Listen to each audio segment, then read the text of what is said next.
Hi guys, welcome to my channel. Gonna be doing a reading for Aquarius now. If you can hear it in my voice, I'm getting over a cold since Friday, so I may have to drink some water. I have some hot coffee here too. You might hear me clear my throat, but I can hear the strain in my voice, so I don't know if you guys can, but that's why. Okay, so Aquarius, Sun, Moon, or Rising. For this round of videos, I'm looking at Saturn's move into Aries, which actually started yesterday on May 25th. Saturn stays in each zodiac sign for roughly 2.5 to 3 years, so it will be in Aries until like the early part of 2028. It will dip back into Pisces for, I think, like a few months at the end of this year when it goes retrograde, but then when it goes back direct, it will go back into Aries. Saturn is the Lord of Karma. We tend to go through a lot of heavy lessons with Saturn, but overcoming those lessons brings a lot of soul growth and a lot of rewards. So it's a big planet, even though it's only like 2.5, 3 years it's in a sign. It's still a really big shift, considering the fact that it is Saturn. Saturn's karmic retribution, it's balancing of the karmic scales, all of that stuff. So I'm looking at how Saturn's move through Aries is going to be affecting you and your journey. If you guys would like to book a private service, you can do that at the website that's linked below in the description of the video. You'll also find my Instagram and my email on there as well. But alright, let's get started. Oh, if it resonates, great. If it does not, the reading is just not for you. So take what resonates, leave what does not. And let's get started. Alright, so we got Saturn move through Aries. How is this affecting Aquarius? How will this be affecting Aquarius and their journey?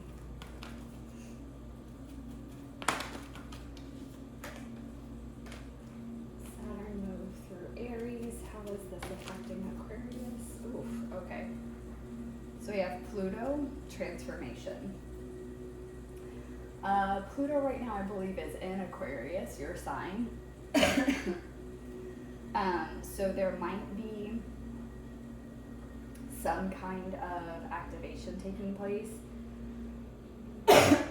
There could be even an aspect that is going to be formed between Saturn and Pluto in your natal chart, like with this movement it's making some kind of aspect that's going to activate something related to Pluto. The main thing I'm seeing here, so it could be, I'm being drawn to the 11 here, which 11 is about spiritual awakening, spiritual transformations, enlightenment, all of that. But this is actually saying to me maybe the 11th house, which you guys rule the 11th house. Wait, yes. You guys rule the 11th house.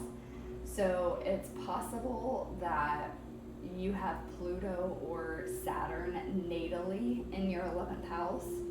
It could be that Saturn is transiting your 11th house while it's in Aries, or it could be that Pluto is in your 11th house and maybe Saturn is, like Pluto may already be stationed there right now, and Saturn's going to be moving into the 11th house, and both of those being in that house is going to affect you.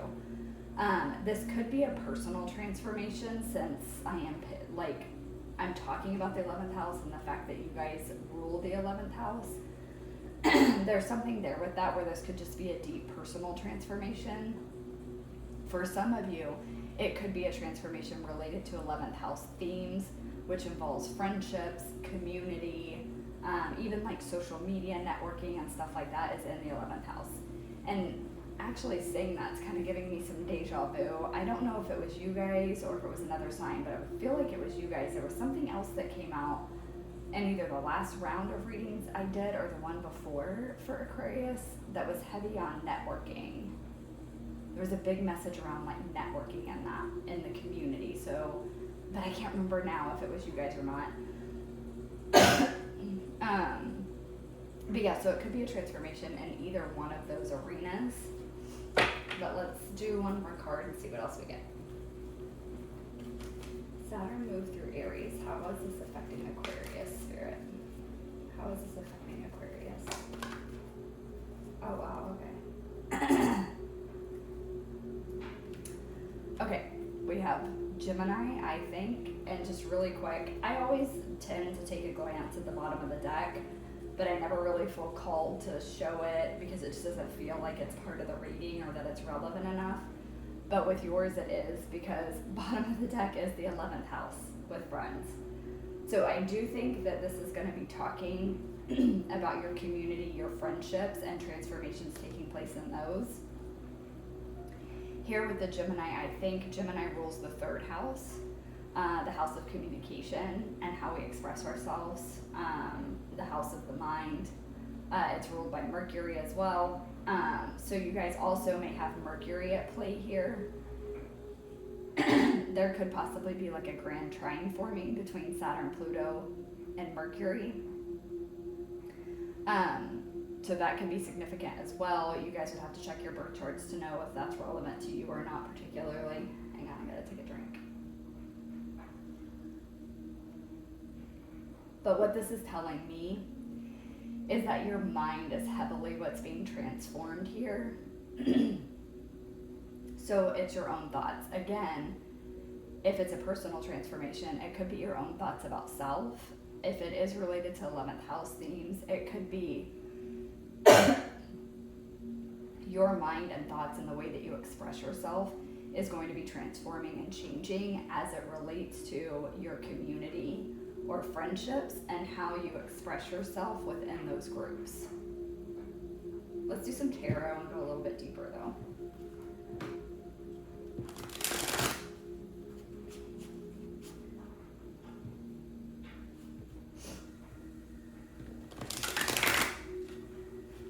Yeah, I'm hearing transformation of the mind, which also would make sense. This is another air sign. You guys are an air sign. All air signs, regardless, deal with thoughts in the mind. Just because it's that like sword energy, air energy.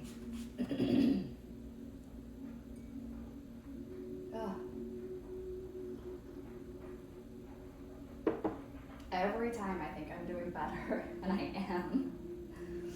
So I sat down to do a reading, and then I'm like, oh my God, maybe I'm not getting better. I mean, I feel that I am, but like, I feel like my voice is getting better. And then as soon as I sit down to do a reading, it's like, nope, it's not. And so I just feel like it sounds so strained. And like, I sound like so stuffed up, and like my vocal cords are just strained. I don't know if it's coming through in the camera or not, like in the recording, but I can hear it and it drives me nuts. Okay.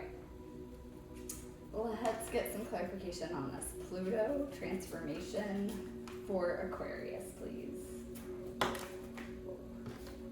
Okay. This is deepening this message a little bit more here. The 5 of Pentacles. I want to go ahead and get one more before I speak on that, but I already kind of have a feeling of what's going on here.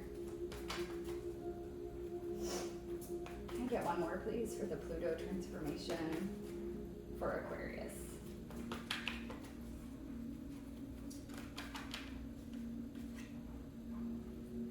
Okay, now we have the Lovers. This is an extremely synchronistic reading. I just want to point that out.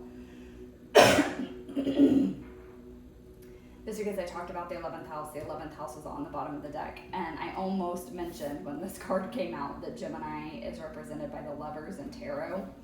But I didn't, and then now here we have the Lovers card. So, okay. So what I was getting immediately when the 5 of Pentacles came out was, again, back to that message about the 11th house and like community, friendships, all of that, all of those things around the 11th house. I was getting the transformation of how you think about those things, how you show up in those areas of life, because I am feeling this is like a personal transformation, but it's a personal transformation of you as it relates to these areas, 11th house areas of life. And then we have the Five of Pentacles. The Five of Pentacles speaks of feeling left out, of feeling not good enough, not having enough, not being enough. And that's what I think is transforming for you guys. And I actually think with the Lovers here, because the Lovers, yes, it can talk about a relationship. For some of you, that may be the case, although that is not what I'm feeling at all, at least not very strongly. I feel like this is more, hang on, one more drink. You and Pisces are all I have left, so I may just have to drink a whole bunch of water and coffee to keep my voice okay. So the Lovers is also about divine choice, and it specifically talks about choosing the divine path. It's like making the choice that's aligned with your soul. And so I kind of feel like a lot of what is happening here is that you guys are going through a personal transformation where I feel like you've always been in this Five of Pentacles energy, and the groups and communities and friendship circles that you have been in, you've never felt like you've belonged. But what's transforming is that you are recognizing, I think, a couple things. Number one, you've never authentically been yourself. You may have thought that you were, but I think through this transformation, you're recognizing different masks that you have worn and ways that you have shown up that's not necessarily completely false. It's not like a completely false persona, but you've only been allowing certain aspects of yourself to come through, and that has prevented you from being able to fully connect with your friend group, with your community, because you weren't fully showing up authentically as yourself in all facets of who you are. I'm also seeing it as and so some of that is your realization that, like, you're realizing that some of why you haven't felt like you have belonged is because of you, because you've not fully been yourself. For some of you, and maybe this might be like two sides of the same coin here for a lot of you, you're also realizing that those just weren't your people. So you were attracting groups of people, groups of friends, communities that actually weren't aligned to you. You weren't choosing divinely. You weren't choosing from your soul. You may have been choosing from your ego, from your very human self, of what you thought that you wanted. And this could also be because you had a false perception of who you really were, or who you really were you didn't want known, so you were pretending to be something that you weren't, and then therefore you attracted people that were like your false persona and not the real you. And so therefore you didn't ever feel like you belonged, because that really wasn't who you were, but it's what you wanted to be so bad. And so there's a level of, like, there's starting to be a transformation where you're seeing the real you, and there's a self-acceptance of the real you, and it's making you realize that, again, two sides of the same coin here. Part of the problem was you not showing up authentically as yourself, and the other part of the problem was it just wasn't the right groups for you. And the more you show up authentically like yourself, the more, and choose that path to be the full you, the true you, the more that you will choose and find the communities and friendship groups, like soul tribe type people that are aligned to who you really are, that will make you feel like you belong. It will feel like home, because it's aligned with who you truly are, not who you've always wanted to be or pretended to be, or wished that you could be. And this is not to say that we can't dislike certain aspects of ourselves that aren't healthy and want to heal those. That's not the same thing. That's not accepting who you are. That's just bettering yourself. This is a different thing, so I don't want you guys to get that mixed up. I don't know, someone needed to hear that because that just came through. Do not get the healing journey mixed up with not accepting yourself. The healing journey is accepting that, okay, I keep getting an example of always being late. If you're someone that is always late, you show up late to everything, that's an aspect of who you are to some degree. It's a personality trait to some degree. But maybe you recognize how that makes other people feel let down, or how in the past it's made other people feel unimportant, like you're not prioritizing them because you always show up late to your meetings or interactions with them. And so it's made them feel some type of way. And it's like, although yes, you're like that, you're recognizing that's an aspect of you that you can work on and improve. And so that is not being false. You suddenly starting to change the way that you do things so that you can show up to stuff on time does not make you doing that is not you being in a false persona. That's just an improved version of you. That's a more healed version of you. What I'm talking about here is it's like, like a hot button issue. So if you are really a leftist, but you've been pretending to be on the right and hold the right side beliefs to fit in with the right wing people, then you're not going to feel at home there, because you're completely going against your values and your beliefs and your own opinions of things, and pretending that those values, beliefs, and opinions are actually different than what they truly are, just so you can fit in with a group. I hope this makes sense. I don't know who needs to hear that, but for some reason that's coming through really strongly, and I was very much feeling pushed by the universe to explain that further. So I feel like someone needed to hear that. Okay, let's clarify the Gemini. Tell me more about Gemini, I think, for Aquarius, please. Okay, we have 6 of Swords. And can I get one more, please? One more for the Gemini, I think, for Aquarius. Okay, 2 of Pentacles. Okay, so again, going with the same message here. I'm just seeing that you're actually moving on from this back and forth energy in your mind. We're not doing that anymore.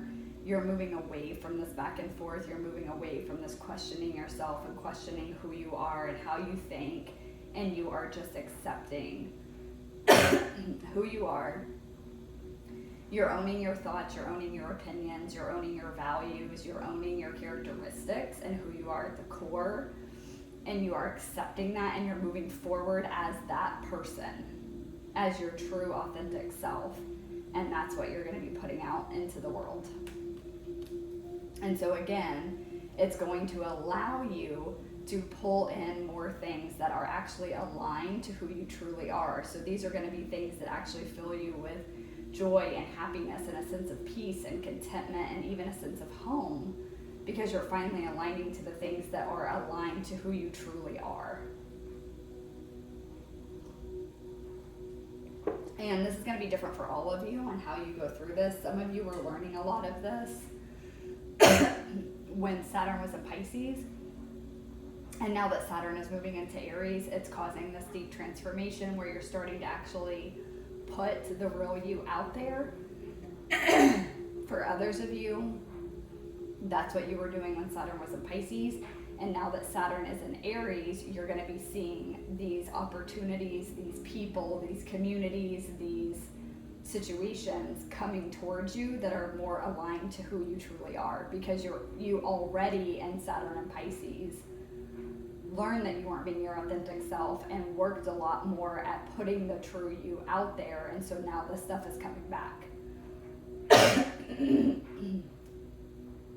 So it's going to be different for all of you depending on where you are at in this timeline and on this part of the journey. It'll be different for all of you, but it's going to be themes around all of that during the Saturn and Aries, regardless of what part of the timeline you're on in that. All right, so let's get some advice.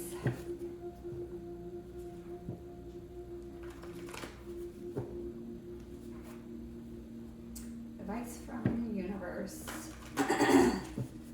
for Aquarius during the Saturn move through Aries. Can you get advice, please, for Aquarius?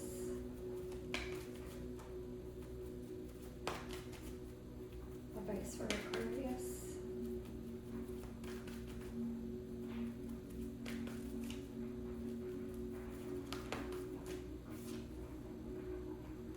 Okay, we have have nothing will come of this situation.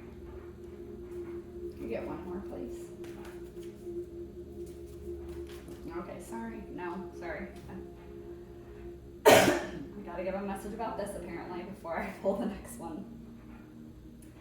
With this, I'm hearing it's nothing will come of this situation, as in your fears of being your true authentic self and putting your true authentic self out there. All the fears you have around that, they're unfounded. All the ways you think you're going to be judged, how you think people are going to respond. I'm getting it's a lot of these negative thoughts. Again, this Five of Pentacles energy. I'm going to be too much, or I'm not going to be enough, or people aren't going to be able to handle me, or, you know, whatever those negative thoughts are, it's the universe is saying that's not true. That's actually not true.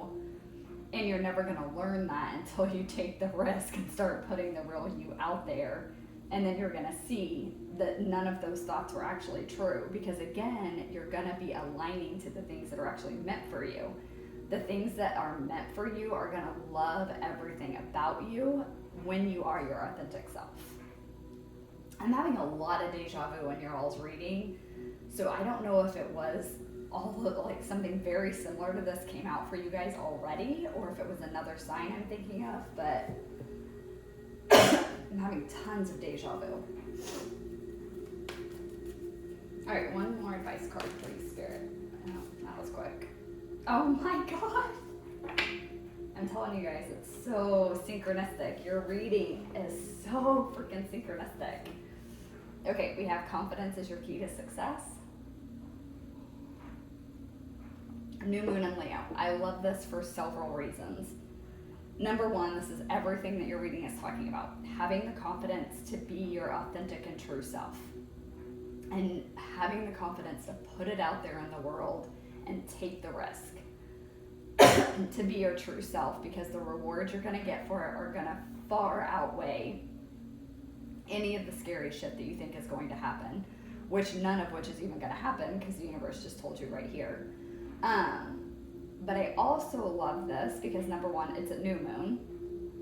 New moons are all about the new. It's like full energy. It's starting a new chapter. It's starting a new path.